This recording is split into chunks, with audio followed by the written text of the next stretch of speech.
সময়ে কেন আর কিছু বন্ধুর টেলিফোনে মনে বসে না, জানলার গ্রিলটাতে ঠেকাই মাথা, মনে হয় বাবার মতো কেউ বলে না আয় খুকু আয়, আয় খুকু আয়। এটা খালি শয়তানি করে যাচ্ছে। আর আমার গলা বসে গেছে, ঠান্ডার মধ্যে আমি দাঁড়িয়ে ভিডিও করছি, নেট শেষ হয়ে গেছে বন্ধুরা। তো একজনকে বললাম এখন 1 GB করে দেবে, তা আমার হচ্ছেই না মোবাইল দিয়ে, যেহেতু নেটটা নেই ওই জন্য আমি করতে পারছি না, নাহলে মোবাইল দিয়ে আমি করে দিতাম। আমি তো জানি না, একদম 100 শেষ হয়ে গেছে। চাপাতা বাগান দেখুন, বন্দি চাপাতা বাগান।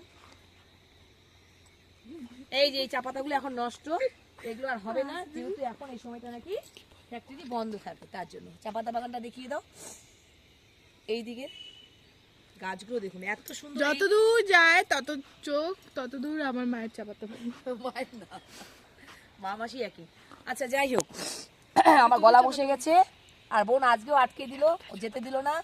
আর এখানটায় এসে আমার ব্লগ যাচ্ছে না, ভিডিও যাচ্ছে না, তার জন্য আমি কি বলবো আর দুঃখিত আপনাদের কাছে। এখান থেকে যাওয়ার পরে আমি একটা ভালো ভালো ব্লগ দেবো, যে করে রেখেছি সেগুলো। ওখানটা তো আমার কোনো অসুবিধা নেই, বাড়িতে যেহেতু ওয়াইফাই রয়েছে, খালি এডিট করবো আর আপনাদেরকে প্রেজেন্টেশন করবো। আর দেখুন শিয়াল ডাকবে হয়তো, আমরা এতক্ষণ ওয়েট করছি যে ওখান থেকে রিচার্জটা করে দিলেই আমরা কয়েকটা শর্ট ভিডিও দিয়ে বেরিয়ে যাবো। নিজেকেই ভয় লাগছে, কেউ নেই আশেপাশে, একদম শুধু চা পাতা বাগান আর রাস্তা। রাস্তাটা দেখিয়ে দাও তো মাম, ওইদিকে গাড়ি চলছে দেখো। ওদিকে আবার শ্মশান। এই যে, আর এটা হচ্ছে চাপাতা বাগানের এগুলো রাস্তা, এগুলো চাপাতা বাগানের ভিতরে ঢোকার। এরকম এরকম করে ওইদিকে ছোট ছোট রয়েছে, ওইদিকে চাপাতা বাগানটা কেটে দিয়েছে, আর এদিকটা আছে। এগুলো আর বেকার চলে গেল, করতে পারিনি। চাপাতা বাগান তো এখন ফ্যাক্টরি বন্ধ আছে, এই সময়টা নাকি ফ্যাক্টরি বন্ধ থাকে, জানা নেই আমার, ওরা বললো। তো এগুলো নষ্ট হয়ে গেলো, বাড়তি হয়ে গেছে, কেটে ফেলে দিতে হবে আবার।